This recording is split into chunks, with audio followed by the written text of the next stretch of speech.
Vamos a estar hablando de otro tema, porque obviamente lo decíamos, ¿qué pasa cuando el matrimonio tiene propiedades y los suegros piensan que tienen derecho sobre alguno de esos bienes y entonces empieza el pleito? Entonces vamos a hablar con el abogado Dalit Medrano, que nos va a aclarar, abogado, ustedes de la óptica de tecnología, porque también hay truquillos que se valen en tecnología para cometer delitos. Bueno, y justamente la primera pregunta va relacionada con eso, porque por ejemplo, me doy cuenta que mi esposo quiere darle una propiedad a su madre y me doy cuenta de eso a través de un correo electrónico personal de mi esposo.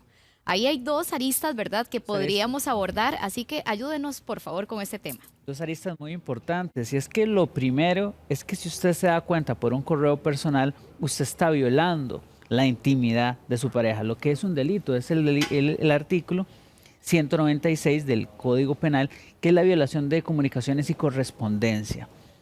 Esto es muy importante saberlo, porque el hecho de que sea su pareja no significa que usted tenga que revisarle las comunicaciones.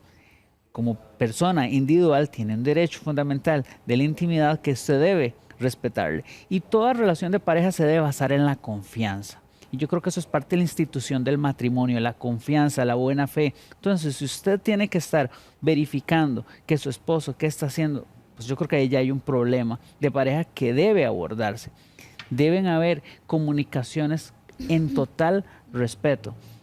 Entonces, lo primero que deben saber, no, usted no puede estar verificando los correos, y si después usted quiere utilizar eso como prueba en un juzgado, más bien estaría dando prueba que cometió un ilícito penal. Entonces, mucho cuidado. No es válido, Me puede entonces, salir el tiro por la culata en ese caso. Totalmente, y se ha dado casos. Y con el tema de la propiedad, que yo digo, bueno, quiero mucho a mi mamá, yo le voy a ocultar a mi esposa que tengo esta propiedad y la voy a poner a nombre de mi madre. ¿Se puede hacer eso dentro del matrimonio? Bueno, ahí hay que entender si la propiedad era suya previo al matrimonio. Por supuesto que usted puede administrar sus bienes e inclusive lo puede hacer, aunque no es recomendable, a escondidas de su pareja y se la puede regalar. Sin embargo, también hay otra arista. ¿Qué pasa cuando son bienes que se han adquirido dentro del matrimonio con el mutuo esfuerzo, con el mutuo soporte, y la persona lo que quiere o lo que busca hacer es hacer un traspaso que va a generarle perjuicio a la pareja? Bueno, aquí hay que tener algo claro. Las relaciones entre parejas tienen que ser de mucha confianza, se dan en buena fe. En buen principio, la persona que es titular de este bien podría hacer disposición de esto dentro del matrimonio. Pero mucho cuidado ahí, porque un movimiento de este tipo podría destruir el matrimonio como tal. Entonces, tenemos que ser muy cuidadosos con lo que vamos a hacer, con los bienes que tenemos que disponer. Y sí, se necesita una comunicación muy fluida, de mucha confianza, y los matrimonios deben trabajar mucho en esto. ¿Y qué pasa en aquellos casos donde, por ejemplo, un matrimonio, alguno de los dos recibe una herencia, esta persona muere, esa propiedad la pueden reclamar los demás familiares? Porque hasta grupos de WhatsApp se arman con respecto a esa discusión. Bueno, ¿le toca o no le toca esa herencia? Vea qué interesante, porque todo ahora se da en las redes sociales, en los medios de comunicación digitales, y tenemos que tener mucho cuidado porque se da para mucho chisme, se da para mucho delito contra el honor. Y sí, si una persona, digamos la madre, le quiere un hijo, quiere hacer, no, como es una madre, si quiere heredarle a uno de los hijos, puede hacerlo. Y los otros hijos están en la facultad legal de impugnar ese testamento, claramente. Únicamente podría tener peligro de que eso no se dé si existió un vicio en este testamento, pero por supuesto que se puede hacer. Tenemos el primer comentario de esta mañana. Mónica nos dice, ¿qué pasa si la construcción es de los suegros, pero la edificación es del hijo fallecido? ¿Qué pasa con los hijos? La construcción es de los suegros, pero la edificación es del hijo fallecido. ¿Qué pasa con los hijos? Me imagino que la propiedad debe ser de los suegros, pero la construcción lo hizo el hijo que ya no está. Parece que está ¿Y qué va a pasar, me imagino, con los hijos de ese hombre que acaba de fallecer, con el papá de estos hijos? Porque Bueno, la entonces, propiedad de los suegros o de los abuelitos de estos la hijos. propiedad de los suegros y la construcción Me es de los imagino hijos. que para poder Sí. interpretar lo que Mónica nos dice. Por supuesto, qué interesante, porque va a ser sobre la construcción sobre la que sobre lo que podrían tener derecho los hijos, no sobre la propiedad en sí mismo. Entonces, ¿Cómo separo uno del otro? por supuesto, Difícil, y más que ¿verdad? cuando hubo tolerancia, más cuando se permitió que esto fuese así. Y el mejor consejo que se puede dar en estos casos es no dejar que las cosas se mantengan enredadas, porque después uno nunca sabe, en cualquier momento puede pasar algo y los hijos se tienen que enfrentar a una situación así, y más cuando no hay buenas relaciones entre familiares, porque el problema que se da a nivel jurídico normalmente es cuando no hay buenas relaciones, cuando hay situaciones enredadas. Entonces, inclusive las buenas relaciones pueden convertirse en problemas. La comunicación en familia es esencial, tenemos que cuidarla y generalmente dejar estos elementos mal hechos puede generarle a los hijos un peligro. Entonces, por supuesto que en caso de no ponerse de acuerdo, van a tener que ir a un juzgado a resolver esto y por supuesto los hijos van a tener solo derecho con respecto a la construcción. Para ir alimentando esta discusión vamos a tener a Helen Solano que tiene un caso y que por supuesto queremos también analizarlo aquí en compañía del abogado. Adelante, Helen. Gracias, Douglas. Y efectivamente, pues tenemos un caso interesantísimo. Se trata precisamente de la discordia entre la suegra y una familia. ¿Qué fue lo que le pasa? Porque al final fue mediante un mensaje de texto que su hermano se entera que prácticamente había quedado en la calle. Buenos días, Helen, ¿cómo le va? Sí, efectivamente mi hermano recibe un mensaje de un primo de la ex esposa donde le indica que se ponga vivo porque la casa que habían construido con todo el esfuerzo de ellos en el matrimonio, la esposa quería dejársela a la suegra.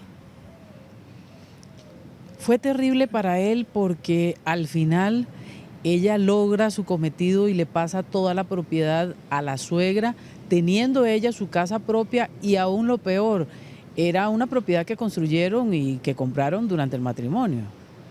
Exactamente, digamos, ellos construyeron la casa en el matrimonio, les costó bastante a los dos y digamos, mi hermano no se llevaba muy bien con la suegra era insoportable, siempre se metía en el matrimonio y todo, ella no quería que mi hermano pues siguiera con la hija y le metió mucha cizaña a ella para que le pasaran la casa a la suegra, ¿verdad? Lo que pasa es que la suegra ya tenía casa y a mi hermano prácticamente lo dejan en la calle y ella alquila la casa que tiene porque ella tenía casa propia y se va a vivir a la casa que construyó mi hermano con la esposa. ¿Por qué su hermano no pudo hacer nada y al final pues queda en esta situación? Bueno, ella le hizo firmar unos papeles a mi hermano y en ese caso, por más abogados y todo que metieron, no pudo hacer nada. O sea, todo se lo pasó a la señora. Ella lo engañó, digamos, para que firmara unos documentos. Exactamente, él fue engañado totalmente. Y actualmente, él, ¿cómo quedó? O sea, la casa donde él vivía con su esposa, ¿qué pasó? Bueno, mi hermano queda en la calle y la suegra vive con la señora en la casa y la señora tenía una casa y la alquila y prácticamente él queda en la calle y ella queda con la casa de mi hermano.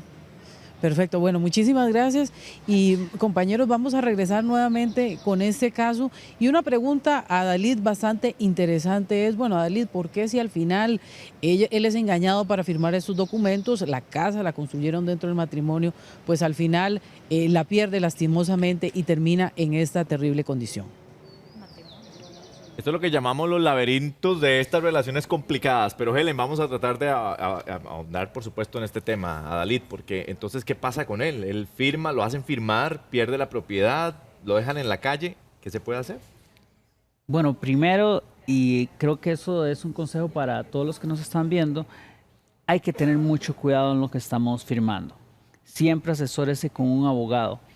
Y también importante es el tema de la comunicación en pareja porque siempre se va a presumir que existe buena fe en la administración de los bienes de los cuales ellos, cada cada cónyuge es propietario.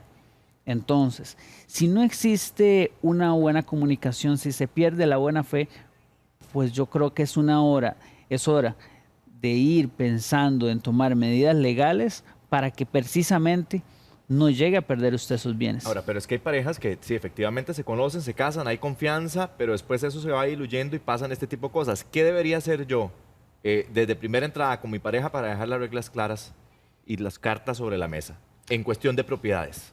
Mira, lo más importante es que por lo menos se tenga una buena claridad con respecto, bueno, cuáles son los bienes que nosotros vamos a estar administrando y adicionalmente cuáles son los más peligrosos, cuáles son los que más te importan.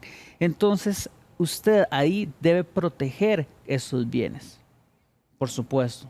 Entonces, ¿cómo hacerlo? ¿Cómo hacerlo si tal vez cuando se habla de estos temas a nivel de pareja, muchas veces se piensa que usted está dudando de la pareja? Sí, que me va a quitar la es lo propiedad. primero que van a Ojo decir. este tema. Yurney nos dice, ¿qué pasa cuando es un derecho en una sola propiedad y el heredero muere sin testamento? ¿A quién le corresponde el derecho? ¿A la esposa, hijos o familiares del fallecido? Aquí estamos hablando de un derecho Correcto. y sin un testamento. Entonces, ¿quiénes serían los primeros beneficiados esposa, en son los este hijos, caso? ¿quiénes ¿Esposa, son? los hijos o otros familiares? Vea qué interesante. Sin duda, en este caso tienen que ir a un proceso accesorio y por supuesto que la esposa tiene Es el primero, ¿verdad? La esposa. Y luego vienen los hijos. los hijos, correcto. Ok, y demás familiares, porque ahí es donde aparece otra vez que el sí, suegro, sí. que la suegra, que la mamá, que la tía, que... Sí, pues no, digamos, eso digamos va como una escala y no podrían todos, por decirlo así, tratar de tener derechos sobre algo. Eso hay que tenerlo muy claro. Pero si al hombre, digamos, que no fuera el caso, le aparece una, ¿verdad?, amante, no lo que sea, a reclamar la propiedad, ¿lo puede hacer o no hay tu tía, como decimos No, aquí no, no hay popularmente? no hay tu tía, no. Va la esposa y sus hijos. Por supuesto. Muy bien. Ok, perfecto. Abogado, muchísimas gracias. Bueno, yo Gracias, creo Sara. que de verdad que es un tema que uno tiene que estar muy pendiente porque cuando hay amor... Ay, bueno, antes de irnos, aquí tenemos a Kimberly. ¿Qué pasa cuando cuando uno recibe una casa de bono y el lote está a nombre de la pareja de uno y si uno se separa, ¿qué hace en ese caso? Uy, las casas pasa de ahí? bono y la propiedad es de la pareja.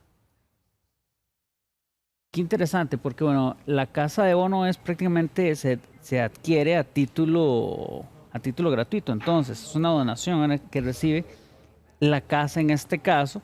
Claramente sería ello, pero la propiedad Es de la pareja. es de la pareja. Entonces, por supuesto que esto se va a tratar de resolver en un caso judicial, ¿no? En el Poder Judicial. Sí, muy bien.